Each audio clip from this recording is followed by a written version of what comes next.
Olá, meu irmão, minha irmã. Mais uma vez, o programa Voz da Igreja está começando para você. Obrigado pela sua audiência, obrigado por estar conosco neste horário, neste canal. Bebendo da Fonte é o nosso primeiro bloco. Vamos mergulhar no texto da Palavra de Deus que vamos utilizar na liturgia deste domingo, o 18º domingo do tempo comum, iniciando o nosso caminho no mês de agosto. Vamos mergulhar no mistério dessa palavra, pela qual Deus fala ao nosso coração, aquece o nosso coração, nos ensina a ser discípulos, a repartir os dons e a dar testemunho da fé que trazemos no coração e que depositamos sobre Jesus, o Filho de Deus. O texto que vamos ler nesse domingo é o texto de João capítulo 6, versículos 24 ao 35.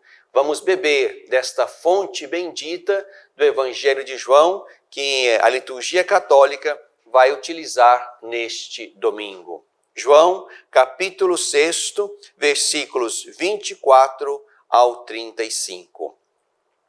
Quando a multidão percebeu que nem Jesus, nem seus discípulos estavam aí, entraram nos barcos e foram a Cafarnaum à procura de Jesus.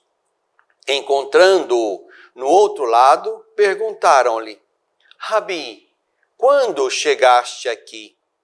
Jesus respondeu: em verdade vos digo, estais me procurando não porque vistes sinais, mas porque comestes pão e ficastes saciados. Trabalhai não pelo alimento que perece, mas pelo alimento que permanece para a vida eterna, e que o Filho do Homem vos dará, pois a este Deus Pai o marcou com o seu selo. Perguntaram então: que devemos fazer para praticar as obras de Deus? Jesus respondeu: a obra de Deus é que creais naquele que ele enviou. Eles perguntaram: que sinal realizas para que o vejamos e creiamos em ti? Que obra fazes? Nossos pais comeram o maná no deserto, como está escrito: deu-lhes de comer o pão do céu. Jesus respondeu: em verdade vos digo, não foi Moisés quem vos deu o pão do céu, mas meu Pai é quem vos dá o verdadeiro pão do céu, pois o pão de Deus é aquele que desce do céu e dá vida ao mundo. Eles pediram: Senhor, dá-nos sempre desse pão. Jesus lhes disse: eu sou o pão da vida. Quem vem a mim nunca mais terá fome, e quem crê em mim nunca mais terá sede. Meu irmão, minha irmã, continuamos a leitura do capítulo 6 de São João, que começamos no último domingo. Vamos avançar ainda nos próximos domingos na leitura deste longo capítulo 6 do quarto evangelho, com seus 71 versículos. Mas estamos exatamente naquela sessão bonita chamada a sessão do pão, onde Jesus realiza o sinal do pão e fala do outro pão, do pão que ele mesmo é, do pão verdadeiro, superior àquele que Deus deu através de Moisés ao seu povo no deserto. O contexto em que nos encontramos é este. Jesus, então, multiplica o pão para a multidão que está ali com ele, a partir daqueles pequenos dons de 5 pães de cevada e 2 peixes. Jesus alimenta aquela multidão de 5.000 homens, conforme indica o evangelista. Depois, Jesus atravessa o mar da Galileia na direção de Cafarnaum e atravessa no meio da noite, quando os discípulos vão na frente e Jesus depois vai ao encontro deles sobre as águas. E aí a multidão que ficou do outro lado percebe que nem os discípulos e nem Jesus estão ali. E é então essa mesma multidão que vai atrás de Jesus, e é aqui que nos encontramos no contexto deste texto que ouvimos. Então a multidão vai atrás de Jesus e começa ali um diálogo onde se passa a falar não mais do pão do ventre, mas se passa a falar agora de um outro pão, o que é comum nos diálogos de Jesus no Evangelho de João. Então, a multidão quer saber por que Jesus chegou e quando chegou, e aí começa um diálogo onde Jesus questiona as intenções. As intenções são diferentes. A multidão quer pão para ficar saciada, mas Jesus realizou o sinal do pão a fim de que eles pudessem crer. Porque esta é a obra de Deus. A obra de Deus é que creais naquele que ele enviou. Jesus realiza o sinal do pão para suscitar fé, mas isto não se percebe. É exatamente o versículo seguinte ao último que nós lemos no texto de hoje. Eu, porém, vos disse que, embora me tenhais visto, continuais a não crer. Portanto, a obra que Jesus quer realizar é exatamente a obra de Deus que suscita a fé. Por isso, Jesus multiplica o pão para que aqueles que estão com ele ali possam perceber que a obra de Deus se realiza em Jesus e por isso se deve crer nele, de modo que, crendo em Jesus, tenham a vida. Porque é isso que Jesus, portanto, quer oferecer. Em verdade vos digo, não foi Moisés quem vos deu o pão do céu. Meu Pai é quem vos dá o verdadeiro pão do céu. Pois o pão de Deus é aquele que desce do céu e dá vida ao mundo. Aqui estamos no momento do discurso em que Jesus quer formar o coração dos seus discípulos, daqueles que estão ali com ele, os 12, mas também da multidão, a fim de que possam perceber que em Jesus o Pai oferece o pão verdadeiro que desce para dar vida. E aqui não se trata de vida biológica, aquela que se consegue comendo o pão para o ventre. Jesus quer oferecer o que ele chama vida eterna. E vida eterna não é alguma coisa que vem depois da vida terrena. A vida eterna é a realidade nova que nós conhecemos e assumimos a partir do encontro e da fé em Jesus Cristo. Eu sou o pão da vida, quem vem a mim nunca mais terá fome e quem crê em mim nunca mais terá sede. A vida eterna é o caminho do seguimento, onde ali, atrás de Jesus, com ele e por causa dele, a vida ganha sentido pleno, grande, bonito, a fim de que nada falte àquele que está no caminho com Jesus. Haverá ainda, no texto posterior, uma bonita indicação da presença do Senhor Jesus no pão que é a sua carne, dada para a vida do mundo.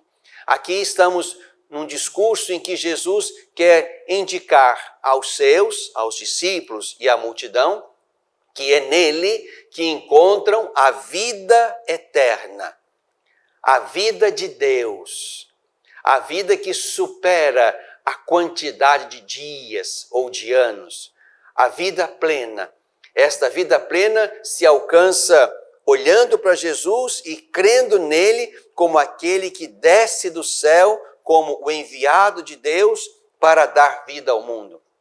O texto que avança, e haveremos de lê-lo também em outra ocasião, Jesus se mostra como o alimento, verdadeira carne, verdadeiro sangue que alimenta a vida e o caminho dos discípulos. Ali a referência eucarística é mais forte, é mais clara. Mas aqui então estamos nesse momento em que Jesus nos convida a, olhando o sinal do pão, também como aqueles naquela hora, também pedimos nós, dá-nos sempre deste pão. E comer deste pão, alimentar-nos da Eucaristia, significa, portanto, meu irmão, minha irmã, tomar consciência e tomar posse que a nossa comunhão com Jesus estabelece em nós uma vida nova, uma vida eterna, de modo que a partir de Jesus e com Ele, nós possamos avançar na consciência de que a ótica da fé, a experiência da fé nos põe num caminho novo, numa vida nova, um caminho onde, indo com o Senhor, teremos saciada toda a fome e toda a sede da nossa existência, da nossa vida, do nosso caminho. Convido você para, nesse final de semana, indo também à sua comunidade e tomando da Eucaristia ou recebendo-a espiritualmente, se não é possível ir ainda por causa da pandemia, convido você, meu irmão, minha irmã, a saborear esta vida nova que nós não conseguimos por nós mesmos como um dinamismo simplesmente da vontade, mas uma vida nova que descobrimos, experimentamos quando olhamos para Jesus e vemos nele a obra de Deus que nos convoca à fé, e na fé nos tornamos criaturas novas que saboreamos a vida nova, a vida eterna, que começa aqui quando nós nos abrimos pela fé a Jesus. Bebemos da fonte.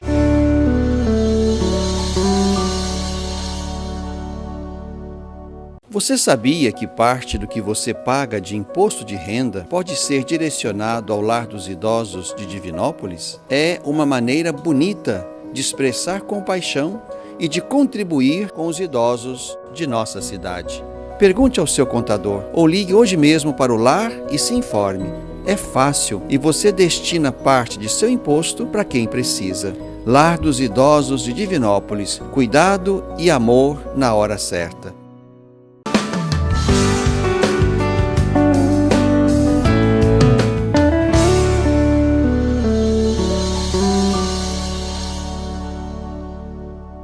No coração deste tempo, estamos no limiar do mês de agosto, mês das vocações.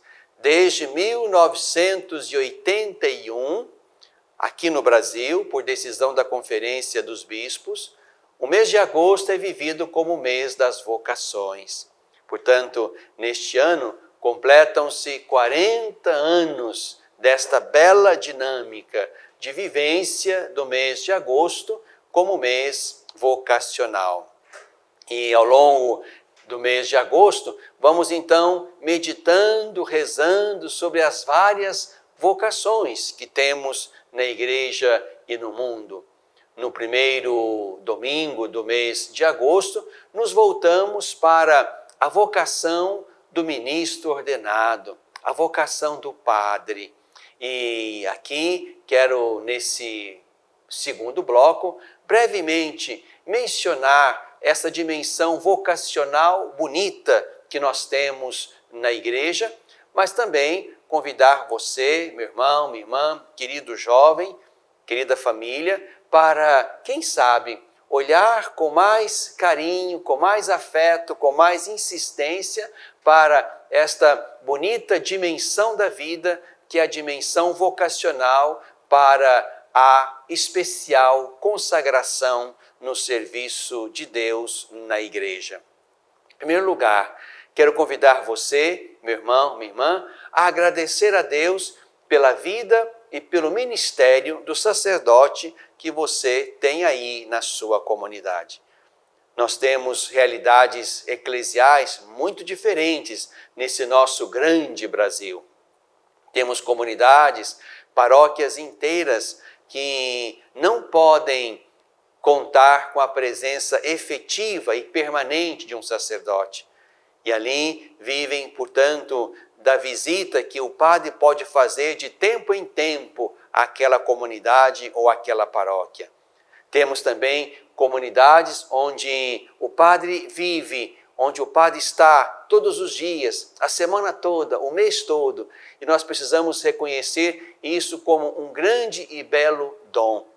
E é isso que eu queria que você fizesse neste domingo, dia do Senhor, dia da Eucaristia, abrindo o mês vocacional, celebrando a vocação do padre. Que você reconhecesse a beleza e a fecundidade desta presença e agradecesse a Deus pela vida, pela fé, pela missão do sacerdote que você tem aí na sua comunidade. Quero também me voltar agradecido na direção dos sacerdotes, os nossos aqui da Diocese de Divinópolis, mas também qualquer outro sacerdote que ao longo e presente neste nosso grande e belo país está vivendo o seu ministério, às vezes no meio de muitas dificuldades, provações, privações, mas profundamente mergulhado no caminho de Jesus, levando a sua vida adiante, olhando para o Senhor Jesus e querendo ser pastor como Jesus o é. A você, meu querido irmão sacerdote, quero desejar muita paz, muita vitalidade humana, espiritual, pastoral e, sobretudo, uma capacidade grande de conformar-se a Jesus, como também é a minha tarefa como sacerdote e como bispo. Quero desejar que o Senhor Jesus seja o seu parceiro de caminho, de modo que, indo com Ele e bem próximo dEle, você possa avançar na direção de uma conformação do seu coração ao coração do Senhor. Obrigado pelo seu sim, obrigado pela sua generosidade, obrigado pela sua capacidade de cuidar. Neste tempo difícil, exigente da pandemia, não se esqueça jamais de criar comunhão com os seus irmãos presbíteros, comunhão com o seu bispo, comunhão com a sua igreja, de modo que no meio dessas grandes e graves dificuldades desse tempo, você não se sinta só, mas ajudado, amparado, unido a outros irmãos e irmãs que estão no caminho, você possa se sentir forte para dar conta das exigências da missão neste tempo desafiador, seja por causa da pandemia ou por causa também das outras muitas situações que colocam em xeque ou que questionam o nosso ministério ordenado. Deus o abençoe ricamente pelo seu sim dito no coração da igreja para o serviço sacerdotal. Mas também quero me dirigir a você, querido jovem, você que está vivendo a experiência e o momento importante de decidir sobre o seu caminho futuro. Ser padre também é uma opção de vida. Pode ser que no nosso contexto ainda muito voltado para as coisas do mundo, para as profissões que nos fazem, digamos, crescer e ganhar visibilidade, importância e fama no coração do mundo, pode ser que a vocação para a vida consagrada, para o ministério ordenado, não seja alguma coisa que ainda tomou foco no seu caminho de discernimento e de decisão. Mas se lá, no fundo do seu coração, há uma voz que o faz pensar nesta possibilidade, quero convidá-lo a discernir esta voz e a pensar nesta possibilidade. É sempre muito bom que estejamos no lugar certo, no caminho certo, fazendo a coisa certa. Isto é bom e, mais do que bom, isto é necessário. de modo que não venhamos a descobrir no meio do caminho, ou pior ainda, no final dele, que tomamos a direção errada, vivemos no lugar que não era propriamente nosso, suportamos uma carga grande em vista de intenções miúdas ou mundanas, mas o importante é que tenhamos a consciência de estar no lugar certo, chamados por Deus para uma missão. Então quero convidar você, querido irmão, querido jovem, que está no seu processo atual de discernimento e já pensou em algum momento na possibilidade de ser padre, vá falar com o sacerdote aí da sua comunidade, vá falar com a equipe vocacional ou a pastoral vocacional que existe aí. Vá conversar com algum seminarista, vá procurar algum tipo de ajuda que o auxilie no seu discernimento. Não há nenhum problema em experimentar o caminho. Este é, digamos assim, o que nós tínhamos que recuperar para esse caminho da vida do ministério ordenado ou da vida consagrada. É preciso discernir, por vezes, a partir de dentro. Estando num caminho de discernimento, estando debaixo do cuidado da pastoral vocacional, estando, por que não, dentro da pequena comunidade do seminário, é aí, nesses lugares, que você poderá certamente ter uma certeza maior de que o Senhor nosso Deus o chama para este caminho de especial consagração. Não deixe de experimentar este caminho se você sente aí no coração que há um chamado de Deus para isto. Mas também quero dizer algo a você, querido irmão, querida irmã, leigo, leiga, agente de pastoral, você que frequenta a sua comunidade paroquial, quero convidar você a rezar também pelas vocações. Quem sabe aí na sua comunidade se pode constituir uma pequena equipe de pastoral vocacional. Pastoral que vai ajudar os jovens no discernimento, vai acolher aqueles que trazem uma pergunta ainda confusa do que desejam ser no futuro e se vislumbra aí a possibilidade de ser padre também. Então essa equipe vocacional vai acolher este jovem, vai rezar com ele, vai procurar conhecê-lo mais, vai encaminhá-lo para as instâncias que o ajudarão no caminho do discernimento. Quem sabe aí na sua comunidade, uma equipe vocacional paroquial pode ser um elemento bonito, suscitador de novas vocações. Vamos rezar nesse final de semana com muita força, com muita vontade de que o Senhor nos dê muitas e santas vocações para o serviço sacerdotal. A vocação é resposta de Deus a uma comunidade que reza, ensinava São João Paulo II. Vamos rezar então. Rezar para que haja vocações, rezar para que os nossos sacerdotes sejam, e eu com eles, também homens capazes de sinalizar e ser expressão do próprio Cristo. Rezar para que possamos dar conta, neste tempo, das muitas situações que colocam grandes e graves dificuldades ao nosso ministério, de modo que não desanimemos.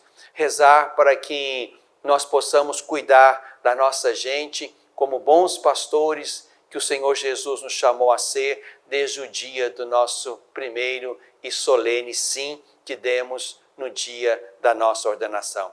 Vamos rezar para que a oração que fazemos pelos sacerdotes os ajude a manterem-se firmes no caminho, sendo presença bonita e fecunda do bom pastor no meio da comunidade onde eles vivem e trabalham. No coração deste tempo.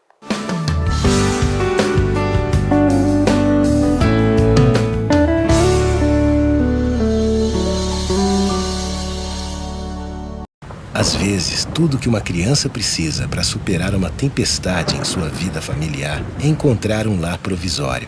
Uma família que a acolha por um tempo, enquanto sua própria família se reestrutura para recebê-la de novo. Essa é a proposta do Serviço Família Acolhedora. Transformar as dificuldades de hoje em possibilidades de futuro. Serviço Família Acolhedora. A tempestade passa, a vida continua. Participe e faça a diferença.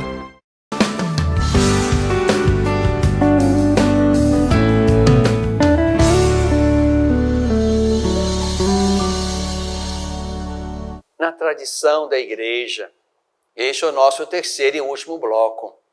E quero convidar você a também saborear uma bela oração vocacional que nós conhecemos e que queremos fazer nossa oração também no início deste mês de agosto, no qual rezaremos pelas vocações. 2023 será para nós, aqui no Brasil, o ano vocacional. Então já começamos a nos mover desde agora para que aquele ano de 2023 seja vivido como um grande e belo tempo de oração, de formação, de preocupação vocacional, a fim de que possamos, no caminho da vida, da história, da missão, contar com homens e mulheres que, atendendo ao chamamento de Deus, vão respondendo às muitas tarefas, aos muitos ministérios que o Senhor Deus precisa na família, na comunidade, no mundo, na igreja. Vamos então partilhar mais uma vez esta oração vocacional lá do ano de 1983, quando celebramos o primeiro ano vocacional aqui no Brasil. Convido você então, meu irmão, minha irmã, a se unir a mim neste momento, para que essa nossa oração chegue ao coração de Deus, pedindo vocações de que o nosso tempo precisa. Senhor da messe e pastor do rebanho, faze ressoar em nossos corações teu forte e suave convite, vem e segue-me. Derrama sobre nós o teu Espírito, que ele nos dê sabedoria para ver o caminho e generosidade para seguir tua voz. Senhor, que a messe não se perca por falta de operários. Desperta nossas comunidades para a missão. Ensina nossa vida a ser serviço. Fortalece os que querem dedicar-se ao reino na vida consagrada e religiosa. Senhor, que o rebanho não se perca por falta de pastores. Sustenta a fidelidade de nossos bispos, padres e diáconos. Dá perseverança aos nossos seminaristas. Desperta o coração de nossos jovens para o ministério pastoral em tua igreja.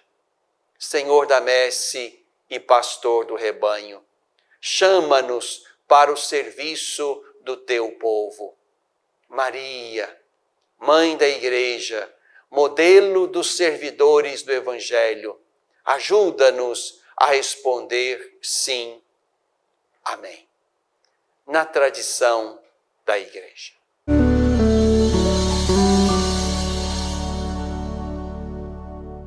Você sabia que parte do que você paga de imposto de renda pode ser direcionado ao Lar dos Idosos de Divinópolis? É uma maneira bonita de expressar compaixão e de contribuir com os idosos de nossa cidade. Pergunte ao seu contador ou ligue hoje mesmo para o lar e se informe. É fácil e você destina parte de seu imposto para quem precisa. Lar dos Idosos de Divinópolis. Cuidado e amor na hora certa.